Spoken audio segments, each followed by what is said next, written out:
Let's begin with a basic explanation of the class trial. So, your votes will determine the results. If you can figure out who done it, then only they will receive punishment.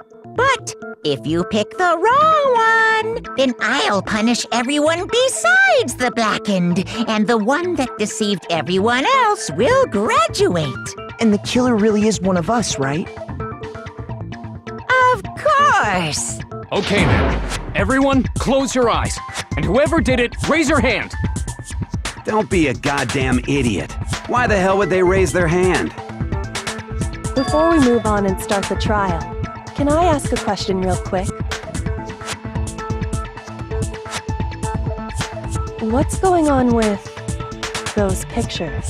I'd feel awful if they got left out just because they died. Friendship penetrates even death's barrier. Friendship penetrates? Okay, but what about that other empty seat? There were only 15 of us to begin with, so why are there 16 seats? Oh, no reason. It's just that our little courtroom here can technically fit up to 16 people. Okay, that about does it for the preamble. Get ready to get started. First up is the case summary. Now, let the class trial begin.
I assert that the one who was murdered was Miss Sayaka Maizono!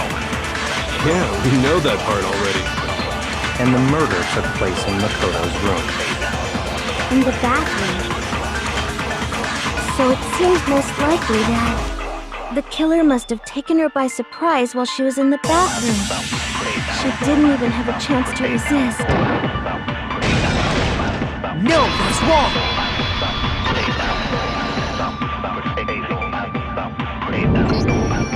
Just a second, Chihiro. Try to remember how my room looked. With the way things had been damaged, I think we can definitely assume there was a struggle. A struggle? Between who and who? Between Sayaka and the killer, of course. So you're saying Sayaka wasn't caught by surprise in the bathroom? She must have been attacked in the main room first. Then, she ran to the bathroom to try and hide. The killer followed her in, and that's where they finished the job. That much should have been obvious after taking one look at the scene. It shouldn't even need explaining. Sorry. Okay, so what's next? Next is the subject of the murder weapon. Wow, this is starting to sound like a real trial.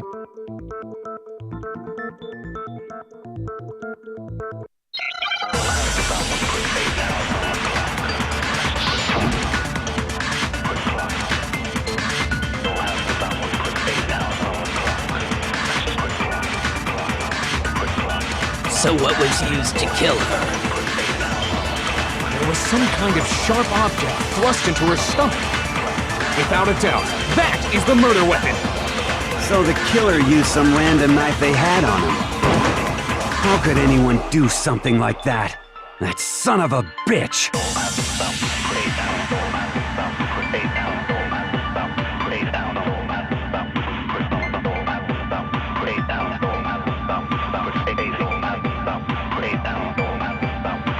So what was used to kill her? There was some kind of sharp object thrust into her stomach. Without a doubt, that is the murder weapon! So the killer used some random knife. No, that's wrong!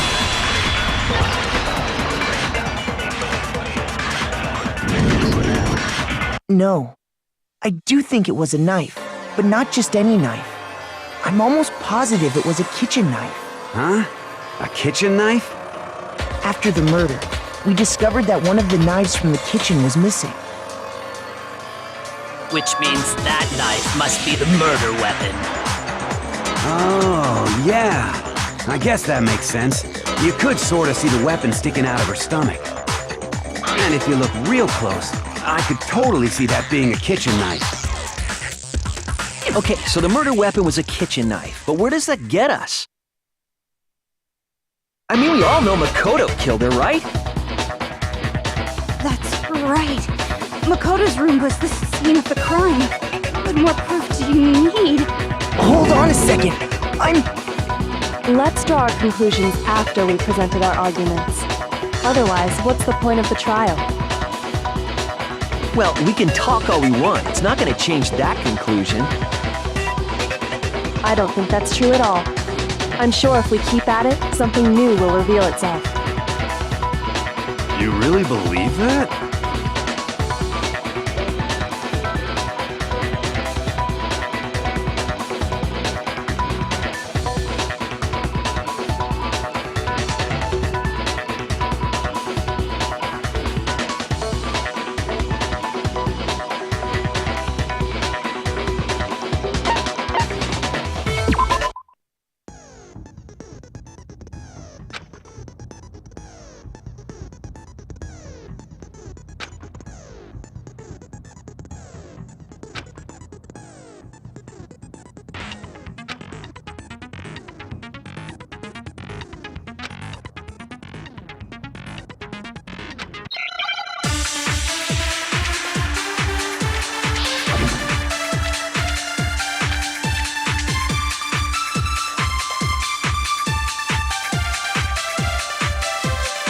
So I guess there's no question that the kitchen knife was the murder weapon. But where does that get us? Makoto must have taken it from the kitchen, right?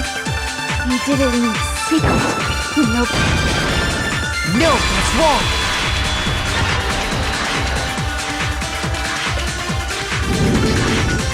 Okay, wait. Hold on. I didn't take the knife from the kitchen. Next you're gonna say you're not the killer, right? Go ahead and say it all you want. Well, what if I have a witness? What do you think, Hina?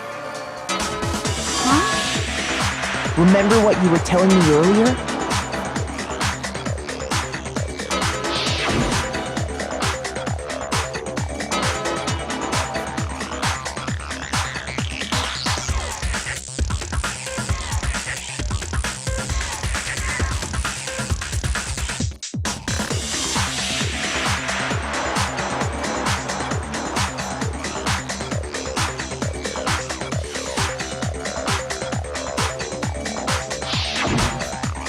Just to be perfectly clear, the knife disappeared while you were in the dining hall, correct?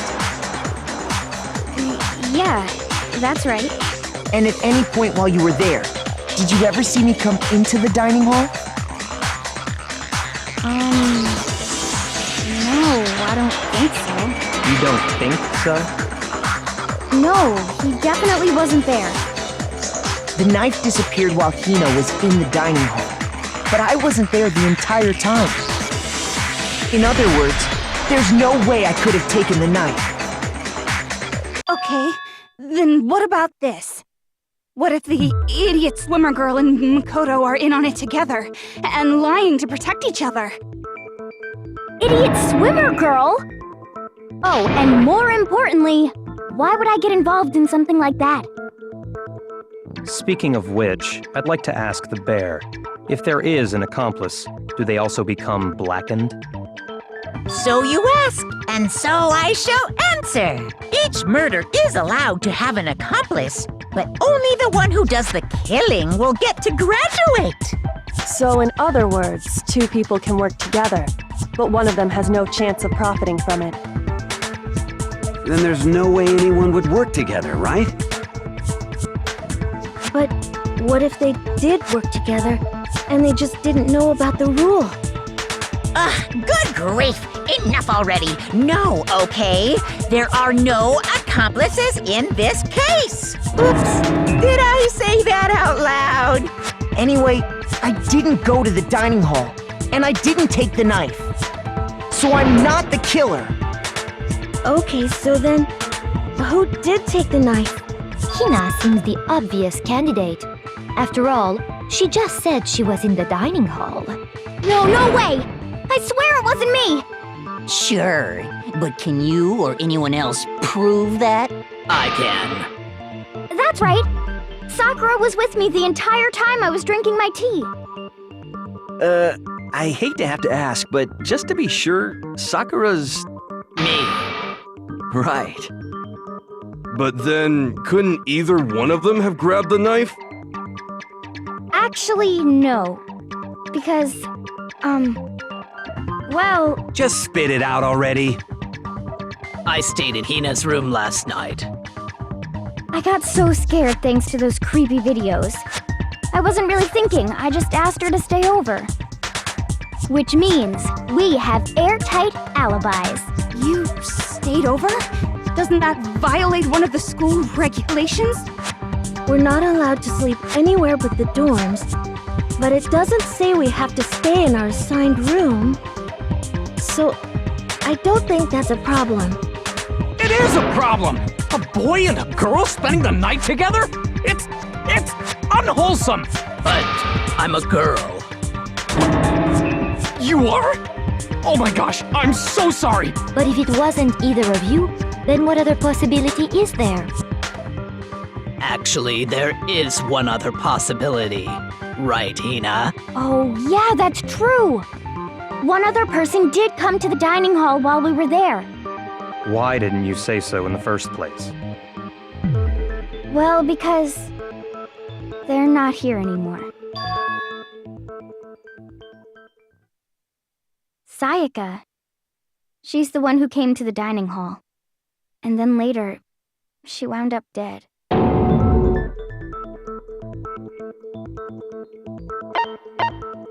I got it! Then, Sayaka is the one who took the knife? That's the only possibility. And thinking back on it, she was acting kind of unusual. When she came into the dining hall, she didn't even look at us. She just went straight to the kitchen. As she left, she said she just wanted a drink of water. But most likely... And the person who took the knife was the victim herself! I'm sure she just took it for self-defense. So you're saying the knife she took was then taken from her, and she was killed with it? In that case, you may not have taken the knife, but you still could have killed her. What? See? He did do it after all! No, you're wrong! So, that's how you would twist the argument and send us all off in the wrong direction? You possess a most terrifying talent.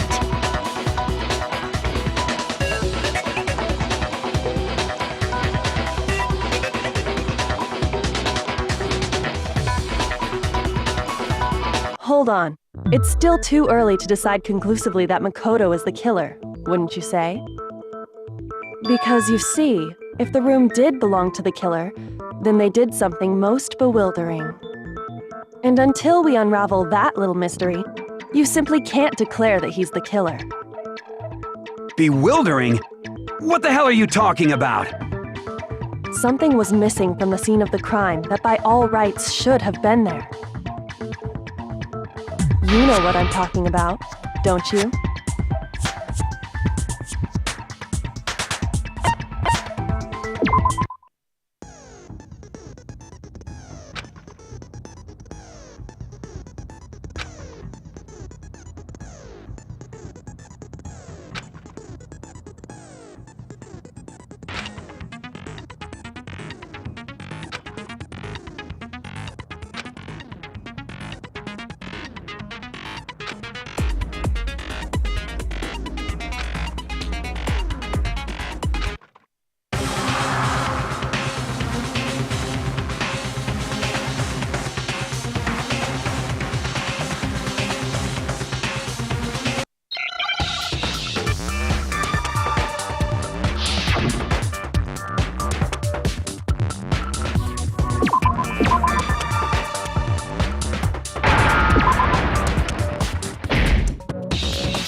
Now I understand!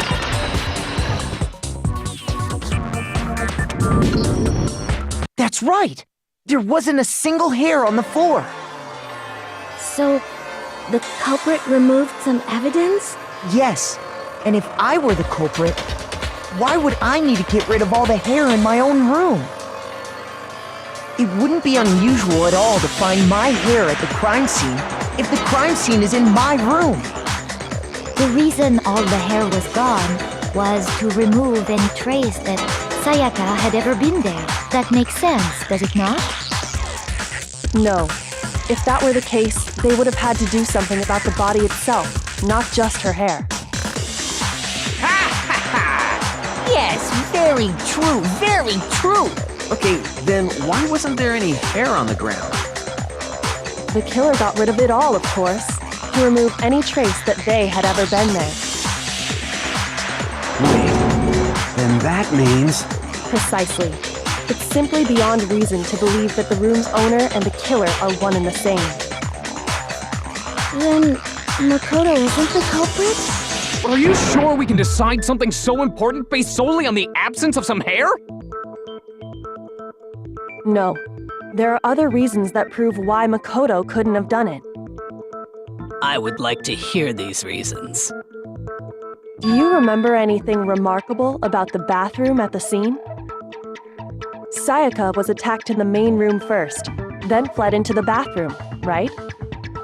Yeah, then they ran after her, got into the bathroom, and stabbed her.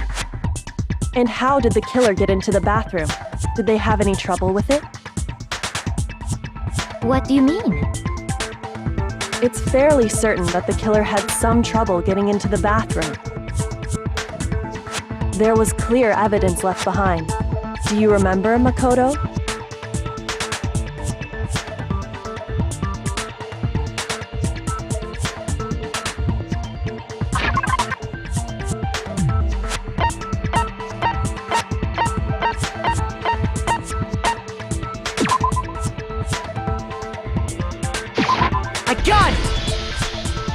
Evidence that the killer had trouble getting into the bathroom.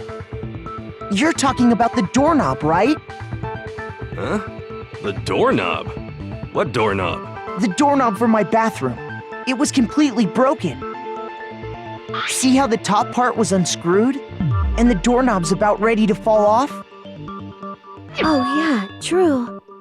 But what does it mean? In trying to bypass the lock, they ended up nearly removing the entire doorknob.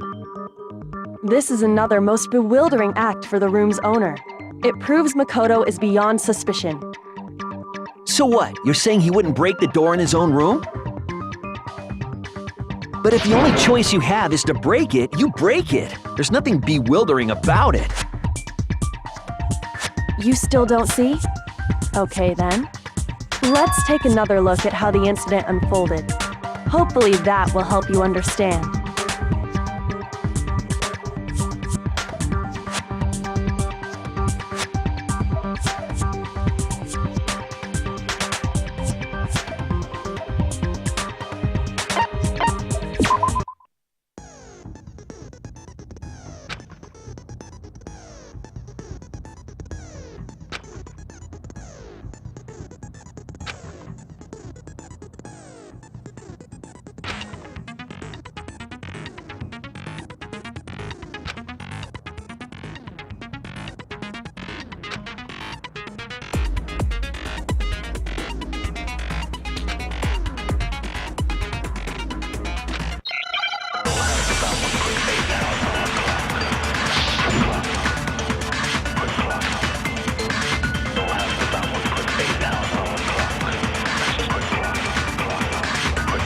The incident took place in Makoto's room. Sayaka was first attacked in the main room. She then fled into the bathroom. Then the killer ran after her. And they got into the bathroom. At that point, the killer had to try and bust down the door, because Sayaka had locked it. No, that's wrong!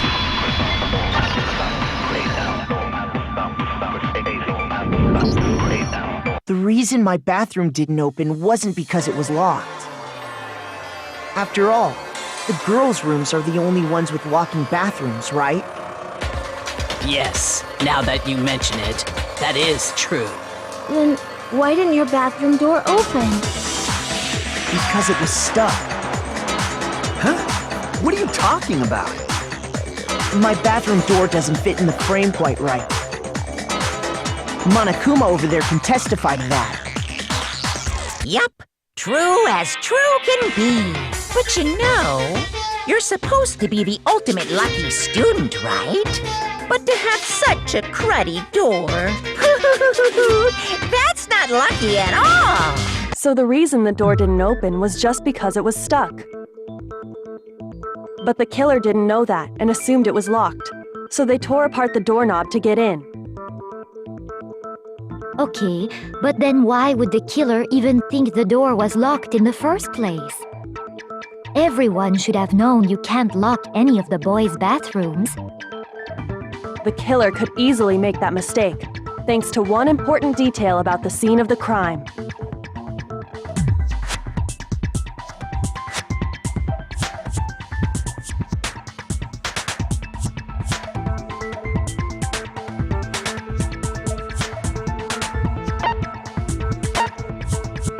I got it! The killer must not have realized that it was my room. What? Are you saying the culprit didn't even know where he was? That's inconceivable! And yet, he's absolutely right. Say what? Well, to be more specific, what the killer didn't know was that Makoto and Sayaka had switched rooms. Which is what led to the misunderstanding about the bathroom. If Sayaka had been in her own room, then Then there would have been a lock on the door, and they would have had to break through! So they had no idea how unnecessary their actions were. ultimately, we can't know if it came open by force or simply by accident. But the killer must have been considerably confused, with no idea how they actually got the door opened. Regardless, it was a pointless act. Wasting time trying to break down a door that wasn't locked is...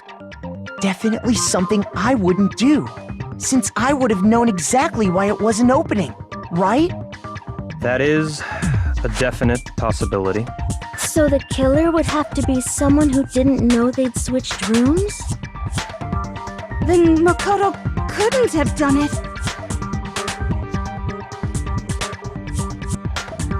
Okay, then who did do it? I'm sorry, but I give up! Quit without saving! But what happens if we can't decide on who we think did it?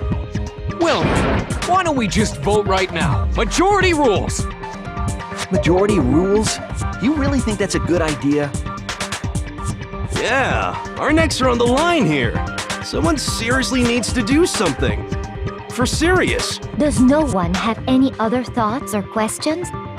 It does not matter how trivial they may seem. Oh, as a matter of fact, I do have one question. Oh, you... You don't gotta sound so disappointed. It's fine, it's fine. Just ask your question. Oh yeah. Okay, so, well, I was just wondering, how did the culprit get into Makoto's room in the first place? Yes. How did the killer get inside? Maybe Sayaka just dropped the key somewhere and the culprit picked it up. That's possible, right?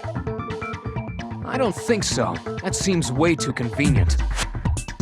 Then maybe someone picked the lock? Negative! If you remember, Monokuma made it quite clear that the locks are all unpickable. Fine. How about this? The killer got in the easy way. They could have knocked and said they wanted to talk or something, and Miss Maizono just let him in. No, that can't be it either. Oh, trying to argue against me? Sounds like someone doesn't know his place. Hello? Why exactly can't that be it?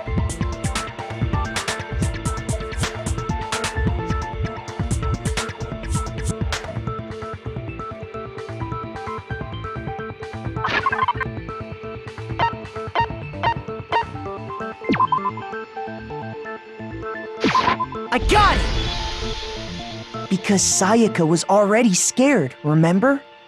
That's why she asked me to switch rooms in the first place.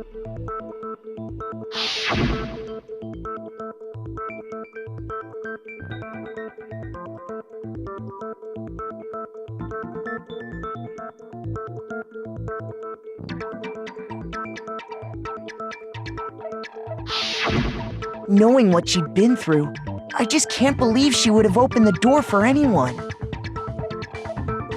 What if her being scared was a lie? Huh? Well, what the hell is that supposed to mean?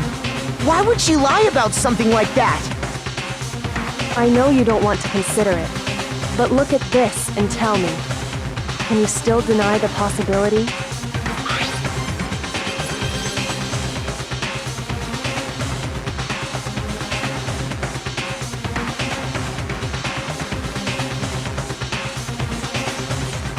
I found a notepad during my search, and I shaded in the top sheet with a pencil. And these are the words that appeared. Oh man! I've totally seen people do that on detective shows. When you write, it can leave an imprint. Sketch over the next sheet of paper, and you can see the words. When I saw that, I was like, holy crap! I better make sure I rip the paper out before I use it from now on. It's a pretty old-fashioned technique, but even the classics can be surprisingly useful sometimes. Oh, and I should also mention, I found the notepad on the desk in Makoto's room. Huh? Which means only someone who had been in Makoto's room before the incident could have written it. Then either it was Makoto who lived there, or Sayaka who switched rooms for a single night. So, Makoto, did you write this? No, I didn't. But of course you didn't, because the note also bears a perfectly legible signature. Sayaka's signature. But why? Why would she write that? The note was likely her way of getting in touch with a certain someone. She must have slid it under their door to let them know she wanted to meet with them in secret. If you got an invitation like that from the ultimate pop sensation, what young man could resist? Of course, I'm only into 2D, so it wouldn't have any effect on me. But can we be sure anyone even got this note? And honestly, even if they did, I do not think they are at all involved in what happened. Huh? What makes you say that? Would you like to hear what I have to say? Very well then, pay attention.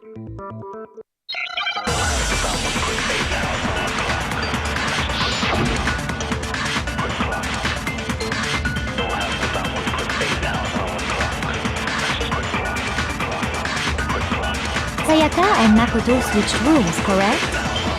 But in the note, the place they were asked to come to, it specifically says, my room. I see. So if someone read that note, then they would have gone to Sayaka's room. Exactly. The room that Makoto... No, that's wrong!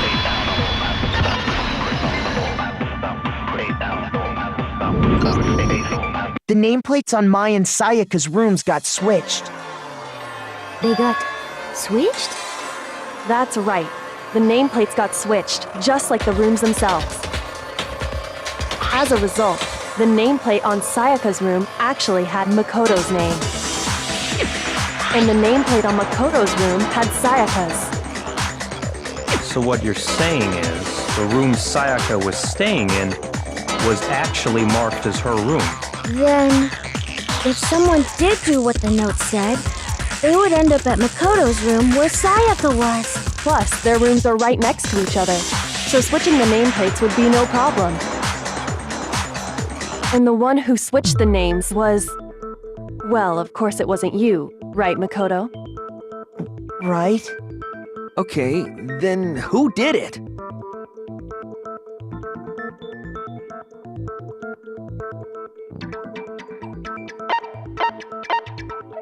I got it! Me and Sayaka were the only ones who ever knew about us switching rooms.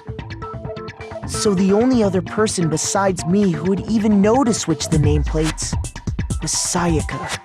You can also infer as much from her note.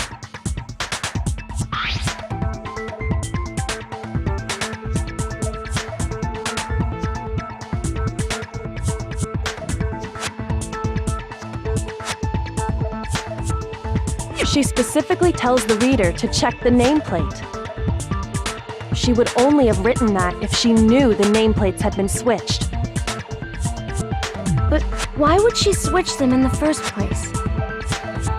She wanted someone to come to the room she was in, and also hide the fact that it was Makoto's room. What? Inviting someone to your room, but not telling them you'd switched rooms. Why would anyone do that? To understand that, we first need to understand what happened after she invited the person into the room. That's where the answer lies. What happened then was probably whoever she invited over came in and attacked her. We figured it out! We know who did it! Whoever she invited over is the culprit! But we still don't know who it is, you goddamn idiot! Sayaka fought with her killer there in the room, yes? Perhaps the answer to our previous question lies in that initial struggle. Yes, I think you're right. Then... we just have to figure out what happened during the fight, right? That reminds me. There was a replica sword at the murder scene. Was that perhaps used during the fight? Oh yeah. What's the deal with that sword? Sayaka suggested I should hold on to it. I thought it might come in handy if I had to defend myself. It seems pretty likely that the killer used it to break Sayaka's right wrist. How the hell could you possibly know that's what broke her wrist?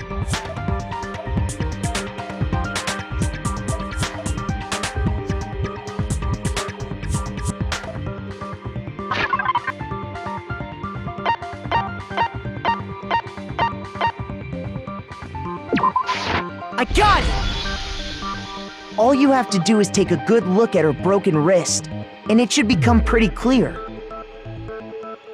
Right there where her wrist is all swollen, there's something glittery there. See? Is that gold? It sure is. Specifically, the gold coating from the replica sword. You barely have to touch that stuff, and it'll stick right to you. And there's some on her wrist because... I got it! Because she got hit with the sword! Right there on her wrist! I see. And so the truth draws ever closer. All right, then it's about time to solve this mystery.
fighting broke out.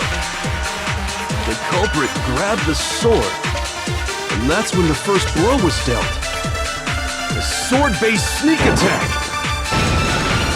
No, that's wrong!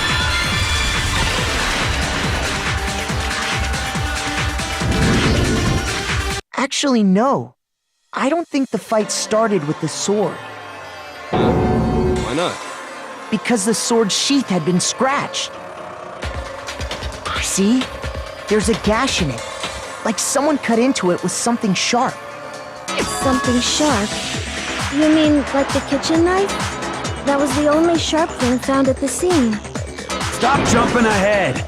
Slow down and explain it so I get what the hell's going on. If the sword was used first, there wouldn't be any explanation for the scratch on the sheath. If you were going to attack with the sword, you'd take it out of the sheath first, right? That's true. With the sheath on, it'd be heavy and bulky and useless as shit. Okay, so how did the sheath get damaged? If they got attacked with the kitchen knife, maybe they grabbed the sword as a defensive impulse.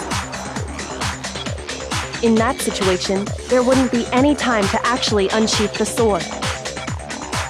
So you're saying the sword was initially used to defend against an attack from the knife? Which means whoever had the kitchen knife was the one who attacked first. I think I get it! So here's how it all played out. The culprit came in, found the kitchen knife hidden there somewhere. Then they took the knife and attacked Sayaka before she knew what was happening. So she grabbed the sword to defend herself, but then the culprit took that from her too. Then, after they broke her wrist with the sword, they took the knife and finished it. Sorry, but I don't think Sayaka used the sword to defend herself. What? How the hell can you not think that? Because she never held the sword at all. There's a certain part of her body that makes this clear.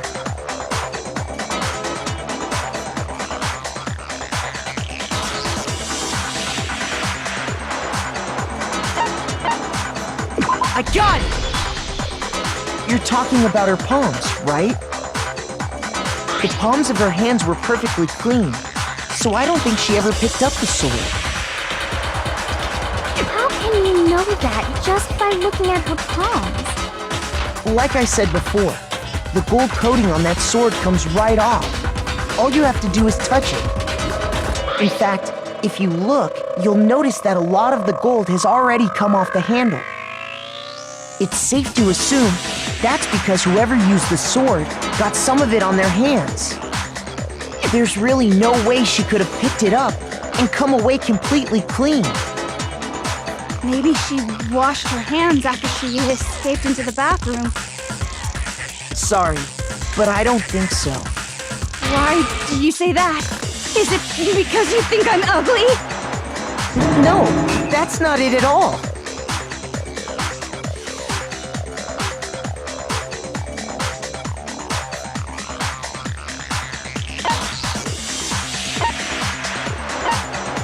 I got it! According to the Monokuma file, Sayaka's time of death was around 1:30 a.m. In other words, at nighttime. And the water in the bathroom shuts off at nighttime, right? Oh, I didn't know that. Actually, I haven't taken a shower yet. Oh my. You're no different. You smell like a big fat ugly donkey. I'm not sure whether to take that as an insult or a compliment. An insult, obviously.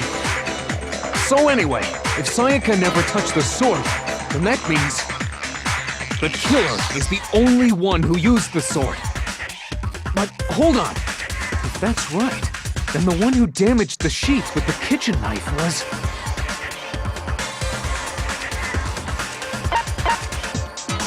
I got it! Sayaka? She had the kitchen knife? But we already said that the attack started with...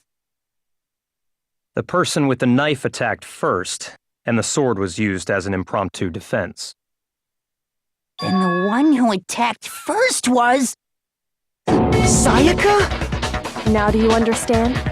She wasn't a blameless victim in this. No, far from it. It's almost as if she'd been planning to commit a murder of her own. She took the knife from the kitchen, then invited the culprit to the room she was staying in. And if it's true that she had the kitchen knife and attacked without provocation... Indeed. These are all the actions of an assailant. Which brings up another point. Makoto, Sayaka was the one who suggested you two switch rooms, correct? Maybe the reason she wanted to switch rooms was so that she could pin the crime on you. That is a possibility, is it not? Sayaka wanted to... on me? That would also explain why she would switch the nameplates. She wanted to get whoever she had targeted to come to Makoto's room where she was staying. And by committing the murder there, instead of her room, that would implicate Makoto. But for that to work, the target had to be lured out while still keeping the room swap a secret. If the target knew she had switched rooms, they would have become suspicious right away. So all that's why she switched the names? But doesn't that plan seem a little risky? For one thing, even if her plan worked, Mr. Naegi would just tell everyone they'd switched rooms. I don't know. I'm not sure our soft-hearted Makoto is capable of that kind of cutthroat behavior.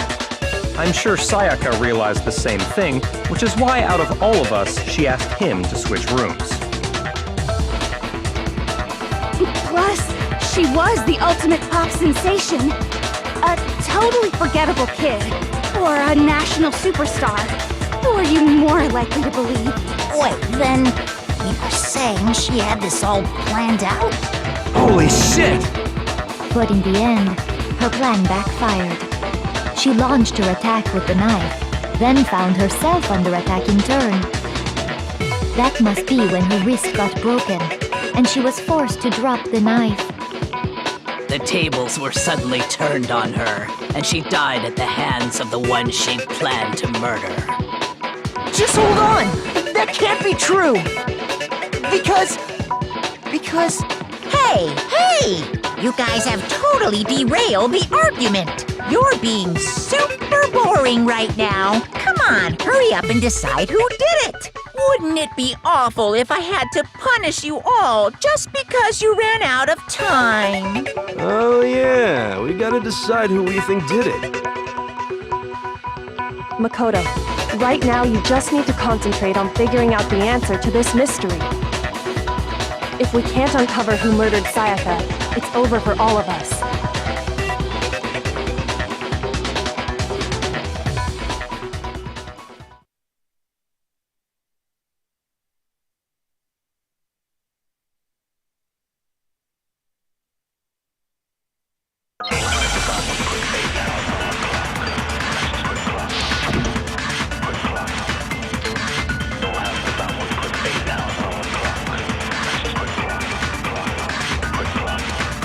It's easy just to say, hey, decide who did it. But there just aren't any more clues, right? No, it's wrong!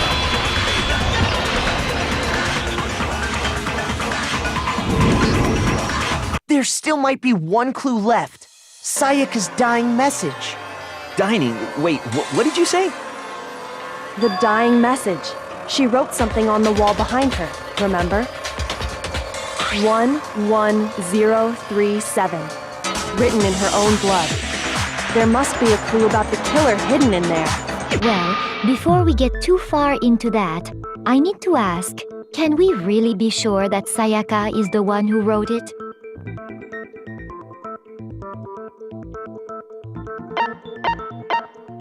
I got it!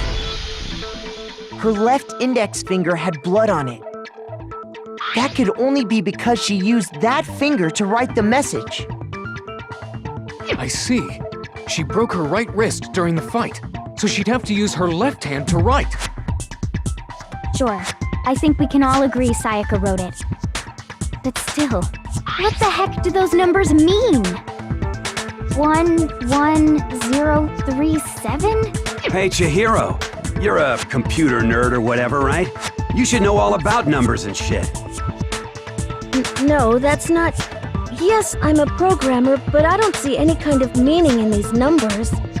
Of course. It's because they're not numbers. Oh! Yeah, it looks like... Huh? What? No, it's just... look at the numbers, assuming they're not numbers. Don't these first two, 1, 1, look less like two numbers and more like one letter? Ah, you're right. The connecting line is barely there, so I assumed it was 1, 1, but looking at it now, you could also read it as an N. Whoa, you might have finally just said something worth a shit. Our little gray cells are really getting excited now. But even if that really is an N, N037, doesn't make any more sense than before.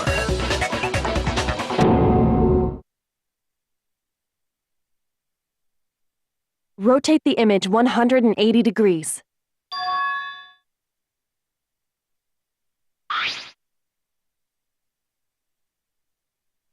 Oh my god. Now I see.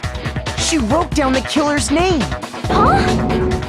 You just shot past the clue part and right onto who did it. So, whose name did she write?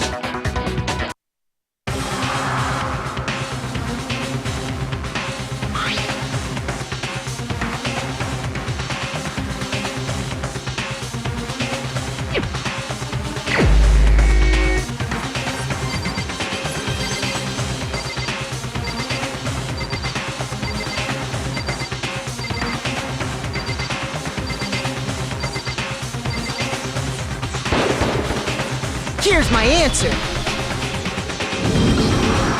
The key to solving this mystery was simply to rotate the writing 180 degrees. If you turn the message around, it becomes the letters L-E-O-N. L-E-O-N. Or more accurately, Leon. What the hell are you talking about? It's just a coincidence. It's just a bunch of random squiggles that happen to look like my name. No, it's not random at all. She wrote that message on the wall behind her as she was leaning up against it.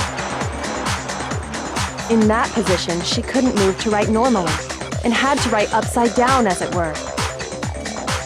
And as a result, when you look at it standing in front of her, it ends up getting flipped. Try it for yourself if you want. Write something sitting like her, and the letters will be inverted. That sounds like one hell of a stretch to me. I'm the killer? You can't just go and say shit like that. If you're not the killer, then why did you try to destroy the evidence? Huh? You know what I'm talking about, right, Makoto? The evidence Leon tried to get rid of?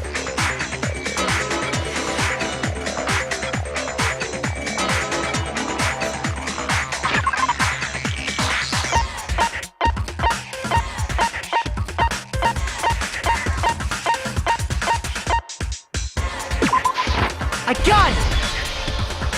You mean the burnt shirt piece I found laying on the ground by the incinerator, right? As the killer stabbed Sayaka, they must have gotten some of her blood on them. And to dispose of the shirt covered in the victim's blood, they threw it into the incinerator. But one piece burned off and got left behind. And the killer didn't notice.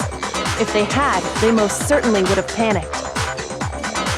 Isn't that right, Leon? But is one scrap of fabric enough to conclude that Leon is guilty? Yeah, I mean, Leon's not the only one wearing a white button-up. That's right! There are plenty of other people here with shirts like mine. With just that one little charred piece, there's no way you can say for sure who it belongs to. You're right. That alone isn't enough. But there are some other points that may reveal the truth. Are you finally starting to understand? The answers to all the riddles are right here. Yeah, I think so.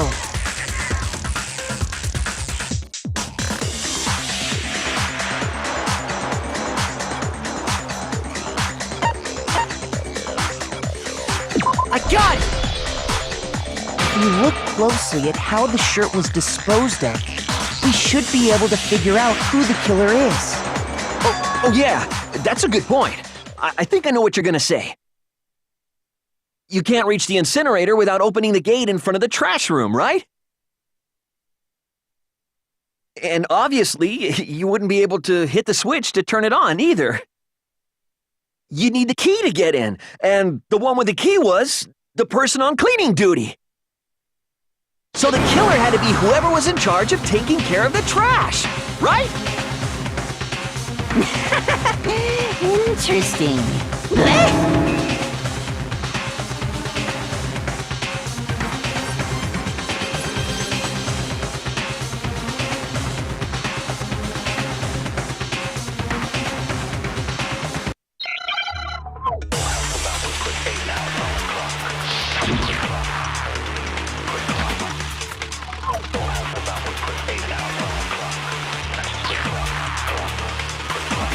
The key to the trash room. Whoever was on cleaning duty must have had it, right? So the only one who could get to the incinerator was the person in charge of the trash? And you'd have to get close to the incinerator. No, that's wrong!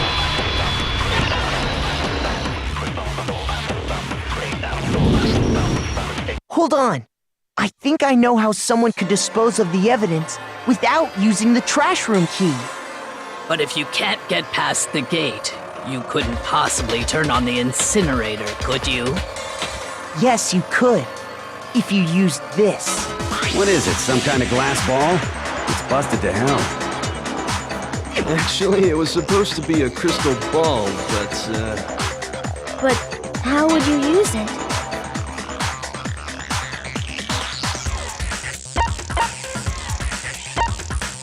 I got it! The killer simply took aim at the incinerator switch and threw the ball through a gap in the gate. All they had to do was hit that switch, and the incinerator would come to life. Someone threw a gap in the gate? Remember what you said before, Hifumi?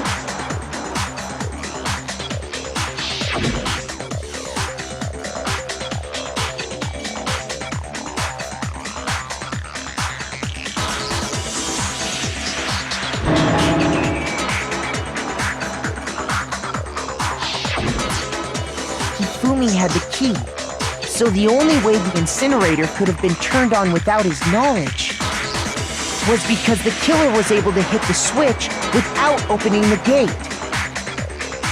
Once they got the incinerator going, all they had to do was ball up the shirt and toss it in. Hey, come on! What the hell is this? All you have to do is look at the scene to know that the killer never actually went inside the trash room. The shards of broken glass, the incinerator left running, the piece of shirt that escaped the fire. If the killer had been on cleaning duty, the evidence would have been taken care of much more thoroughly. Wait, no, just hold on. But the distance from the gate to the incinerator has to be at least 30 feet, right? The pinpoint accuracy you'd need to throw a glass ball that far and hit something that small. Could someone really do that? That's right! There's no way! It'd be impossible! Difficult, absolutely. Impossible? I don't think so. Because the killer is...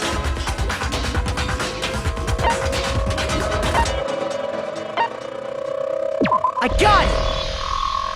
Because the killer is the ultimate baseball star. Isn't that right, Leon? Do you have any idea how stupid you sound right now? A target 30 feet away would surely be little challenge for the ultimate baseball star. You can't be serious. I'm not the killer! These goddamn shipper brains have got it all wrong, I'm telling you! You still won't admit it? Okay then. Makoto, go ahead and review the incident one more time to make his crime perfectly clear. And with that, we can end this. Listen to me! What the hell do you mean, end this? Say what you want, Leon, but all the questions have been answered, and the truth has been revealed. Now here's what happened.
Here's exactly what happened.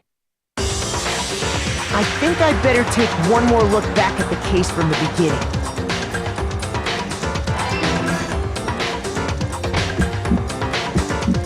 Last night, the killer went to the room Sayaka was in. In other words, my room. From what we can tell, Sayaka invited that person there intending to kill them. She attacked them with the knife she'd taken from the kitchen earlier.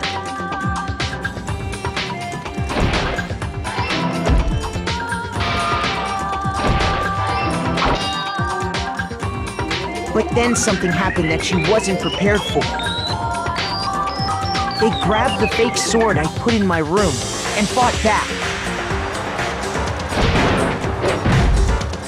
During the struggle, a strike from the sword broke Sayaka's right wrist. And that's when she lost her grip on the kitchen knife. Finding herself cornered, Sayaka panicked and ran into the bathroom. The killer went after her, but couldn't get the bathroom door open. What they didn't know was that my bathroom door got stuck easily, and there was a trick to opening it. Sayaka knew about that because I told her, but of course the killer had no way of knowing.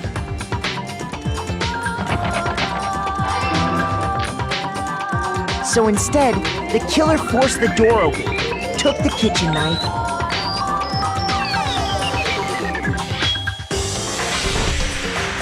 and stabbed Sayaka.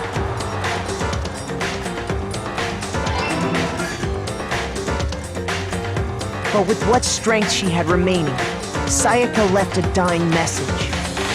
To keep the killer from noticing, she wrote it on the wall behind her.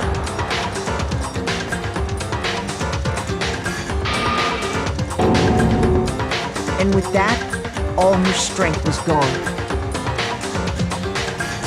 With Sayaka dead, the killer quickly began destroying the evidence. First, they took off their shirt, which was covered in their victim's blood.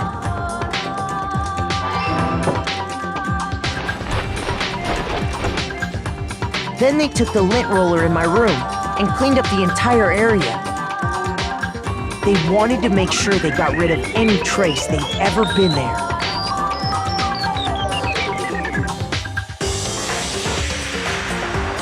Afterwards, the killer headed to the trash room to destroy their bloody shirt. They tried to burn the shirt using the incinerator there. But the trash room was blocked off by an especially sturdy gate, preventing access to the incinerator. So they came up with a plan to use Hiro's crystal ball, which he'd left in the laundry room.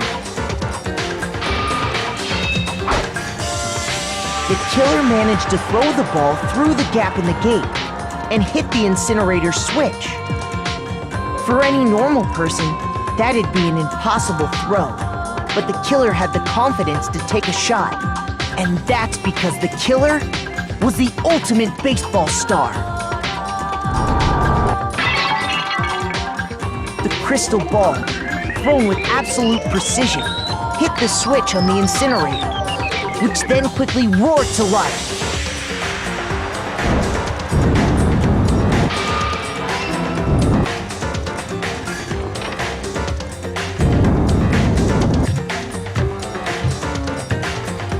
Having destroyed the final piece of evidence, they left the area with, I imagine, a sigh of relief. But there was one thing they missed.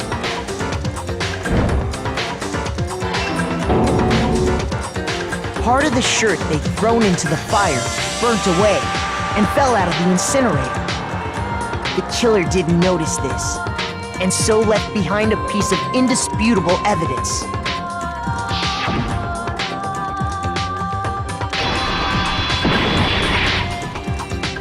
Isn't that right, Leon?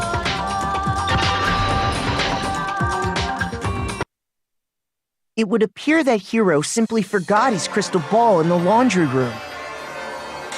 You went there to try and wash the blood out of your shirt, and that's where you saw it, right? Seeing the ball, you thought of a way to take care of everything. So, Leon, do you object to anything that's been said? Do I object?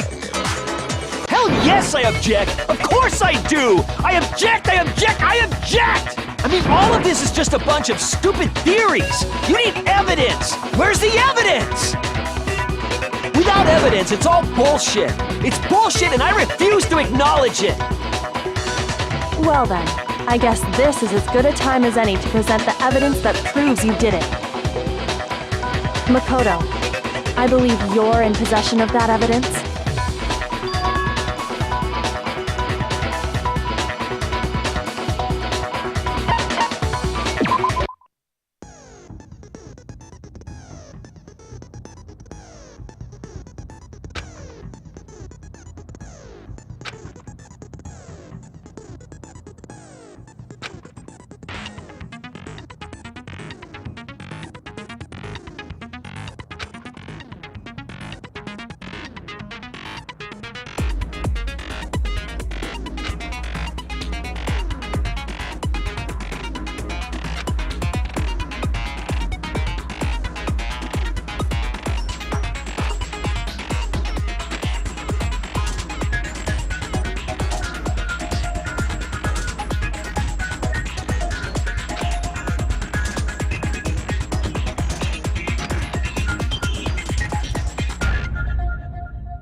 When the killer removed the screws from the doorknob, they didn't use anything from your room to do it. Instead, they must have used something that belonged to them.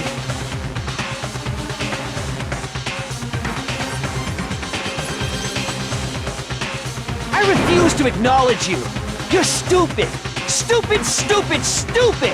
Stupid, stupid, stupid, stupid, stupid, stupid, stupid!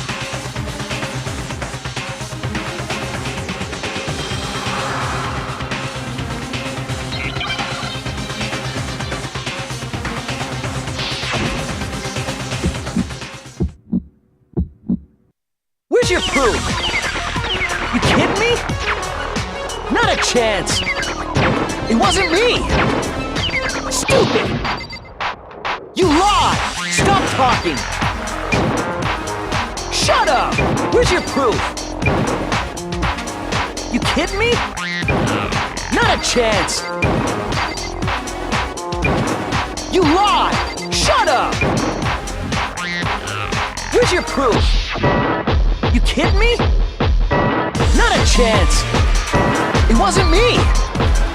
Stupid! Where's your proof? This should prove it.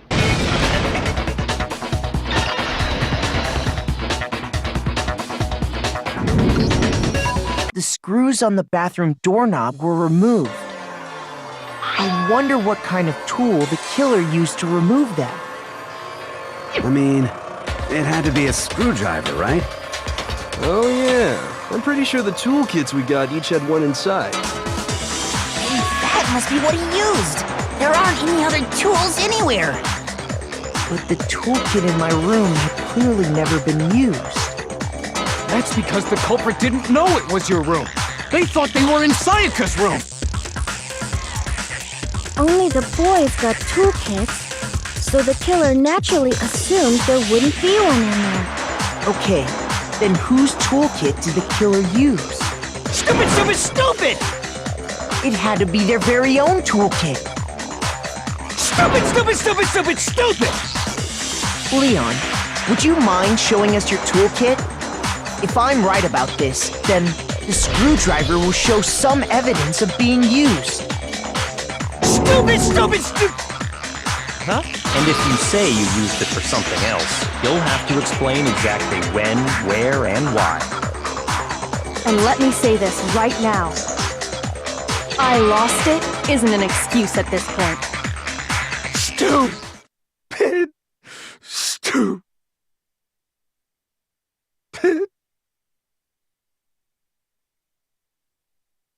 So, you have no rebuttal? Then it would seem we are finished here.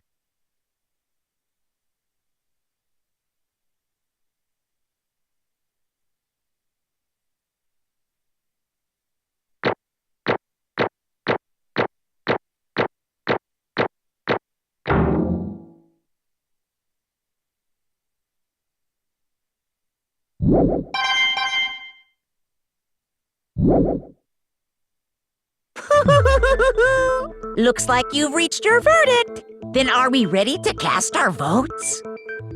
You all have a lever in front of you. Use it to make your selection.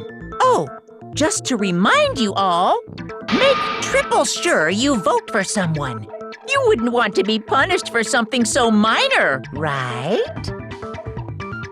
Okay, then let's get excited! Who will be chosen as the blackened?